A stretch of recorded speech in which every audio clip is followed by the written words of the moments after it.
Hello everyone, welcome back to my channel. मैं प्रीति शर्मा स्वागत करती हूँ आपके अपने चैनल हरिकाना दीवानी में। तो फ्रेंड्स, हरी कृष्णा, कैसे हो आप? आई होप आप सब अच्छे होंगे। मैं भी बिल्कुल ठीक हूँ। दोस्तों, आज हम बताएंगे आपको पुत्रदा एकादशी कब है, उसका शुभ मुहूर्त, पूजा विधि, पारण समय और पारण विधि। तो दोस्तों, वीडियो के अंत तक बने रहिएगा। चलिए वीडियो शुरू करते हैं। हिंदू धर्म में एकादशी का बहुत महत्व है। एकादशी भगवान विष्णु को समर्पित है। हर वर्ष 24 एकादशी होती हैं। अगर अधिक मास पड़ता है तो इसकी संख्या 26 हो जाती है। महीने में 2 एकादशी होती हैं। हिंदू धर्म मान्यताओं के अनुसार एकादशी के दिन भगवान विष्णु और माता लक्ष्मी के पूजन से जीवन में सुख समृद्धि आती है। जनवरी महीने की पहली एकादशी को पौष पुत्रदा एकादशी का संयोग बन रहा है। इसे वैकुंठ एकादशी के नाम से भी जानते हैं। जाने जनवरी माह की पहली एकादशी कब है, इसका महत्व, पूजन व पारण मुहूर्त।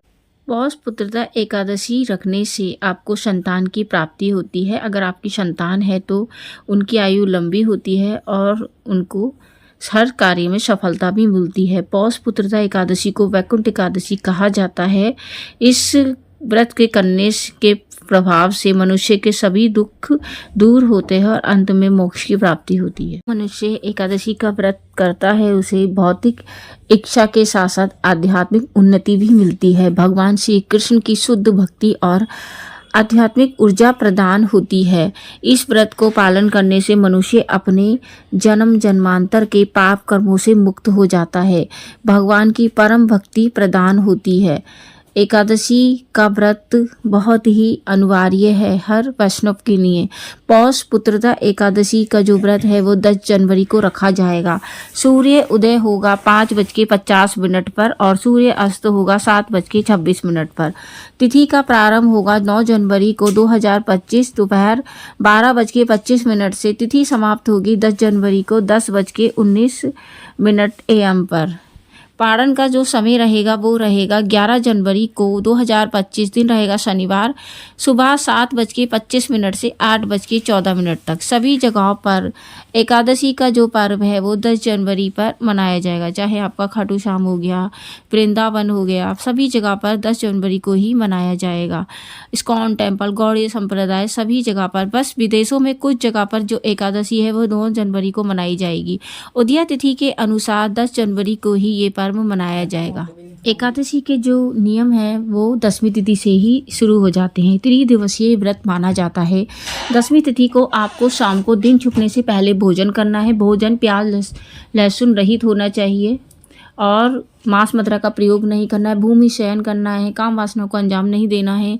और दोस्तों, आपको अगर भूख वगैरह लग जाती है, आप ऑफिस वर्कर हैं, तो आप शाम को दूध या फ्रूट्स ले सकते हैं, लेकिन अन्न नहीं खाना है आपको। और एकादशी वाले दिन उठना, यानी 10 जनवरी को आपको उठना है। उठने के बाद आपको सबसे पहले 1 लोटा लेकर घर के कौरवों में पानी डालना है, स्नान करना है। स्नान के जल में आपको गंगा जल डालना है। गंगा जल नहीं है तो आप तुलसी की मिट्टी डाल सकते हैं, नहीं तो हल्दी डाल सकते हैं। कुछ नहीं है तो कच्चा दूध डाल सकते हैं। कुछ ना कुछ डालकर स्नान करिएगा, क्योंकि कुछ ना कुछ डालने से आपको 100 स्नान का फल मिलता है। उसके बाद आपको स्वच्छ कपड़े पहनने, कपड़े आपके पीले रंग के हो तो बहुत ही अच्छे। के बाद आपको लड्डू गोपाल जी को स्नान कराना है। आप पंचामृत से स्नान कराइएगा। पंचामृत से कैसे स्नान कराना है उसका वीडियो मैंने डाला हुआ है, आप देख सकते हैं दोस्तों। उसके बाद आपको उनको भी पीले रंग के कपड़े पहनाने हैं। एक चौकी लगानी है। चौकी पर सबसे पहले गणेश जी की स्थापना करिएगा और फिर आप लड्डू गोपाल जी को वहाँ पे विराजित करिएगा। आपके पास लड्डू गोपाल जी हैं, विष्णु भगवान जी हैं, कोई भी राम जी हैं, किसी भी है, उनको आप स्नान कराइएगा। अगर तस्वीर है तो सिर्फ छींटे लगा सकते हैं। वस्त्र रूपी, रक्षा सूत्र रूपी सबसे पहले गणेश जी को चढ़ाइएगा। तो उसके बाद भगवान जी की मंगला आरती करिएगा। मंगला आरती 4:30 बजे आप कर सकते हैं। गंगा जल लेकर और थोड़े से उसमें तिल और फूल लेकर आपको संकल्प लेना है। संकल्प में आपको बोलना है, अपना नाम बोलना है, पिता या पति का नाम बोलना है, स्थान बोलना है। ये व्रत आप निर्जला रख रहे हैं या फलाहार रख रहे हैं, ये भी आपको व्रत में ही बोलना है। व्रत में आपकी कोई मन्नत है तो आप वो भी बोल सकते हैं, या सिर्फ कृष्ण प्राप्ति के लिए व्रत रखना चाहते हैं तो वो भी आप बोल सकते हैं। बाद आप पौष पुत्रदा एकादशी की कथा पढ़िएगा, आरती करिएगा। दोस्तों, आरती करने के बाद आपको तुलसी देवी की पूजा करनी है। उनको जल फल फूल अर्पित करना है और तुलसी की जो परिक्रमा है आप 4, 3, 21, 51, 108 इतनी भी कर सकते हैं दोस्तों। उसके बाद आपको हरे कृष्णा महामंत्र का यथासंभव जाप करना है दोस्तों। 16 माला आपको जाप करना है, लेकिन आप 16 करते हैं तो उस दिन थोड़ी सी संख्या बढ़ा दीजिएगा। और दोस्तों अगर आपने फलाहारी व्रत रखा है तो आप फल वगैरह ले सकते हैं। दिन छुपने से पहले आप फल वगैरह जो भी आप लेना चाहें ले सकते हैं। और शाम को आपको 2 दिए मुख्य द्वार पर जलाना है, एक मंदिर में जलाना है, एक आकाश मंडल में आपको जलाना है दोस्तों। और एक अखंड दिया जरूर जला दीजिएगा। अगर आपकी जैसे आप सो जाते हैं तो अखंड दिया आपकी पूजा का साक्षी रहेगा।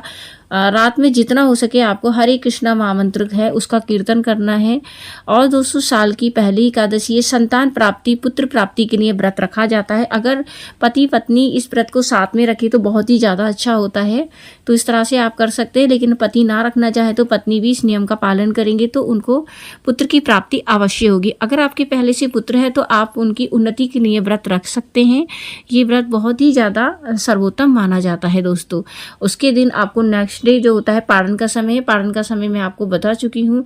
पारण का समय रहेगा 11 जनवरी 2025 दिन शनिवार को सुबह 7:25 से सुबह के समय और 8:14 तक। इस समय पर आप पारण कर सकते हैं दोस्तों। सबसे पहले आपको स्नान करना है। लड्डू गोपाल जी को पंचामृत से स्नान कराना है तुलसी पत्ता डालकर, और वो आपको एक साइड रख देना है। और सबसे पहले आज के दिन आप पोहा, खिचड़ी या फिर पुलाव, खीर कुछ भी बना सकते हैं। चावल की कुछ ना कुछ चीज़ अवश्य बनाइएगा। सबसे पहले लड्डू गोपाल को भोग लगाइएगा, फिर आप ब्राह्मण भोग निकाल सकते हैं। कोई ब्राह्मण नहीं मिल रहा है तो मंदिर में भिजवा सकते हैं। मंदिर में भी नहीं लेना चाहते तो सूखा भोजन भिजवा सकते हैं, नहीं तो आप सिर्फ पैसे निकाल के रख दीजिए। आप जब भी आप कोई आपको मिले तो आप उसको दान कर सकते हैं।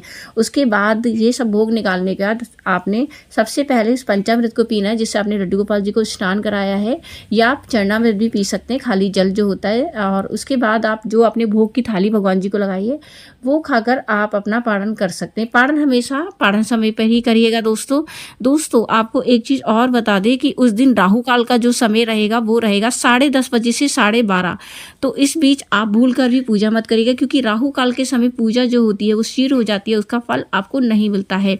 उस दिन दोस्तों भद्रा का भी साया रहेगा। भद्रा का जो साया रहेगा वो रहेगा सुबह 7:30 बजे से 10:00 कुछ मिनट तक, तो रात तक में रहेगा। लेकिन जो भद्रा है वो स्वर्गलोक में रहेगी, तो भद्रा का जो साया है वो आप पर नहीं पड़ेगा। तो इसलिए आप बस राहु काल का ही विचार करिएगा, बाकी आपको और कोई विचार नहीं करना है दोस्तों। आई होप कि आपको ये वीडियो बेहद पसंद आया होगा। यदि वीडियो पसंद आया तो वीडियो को लाइक शेयर करिएगा।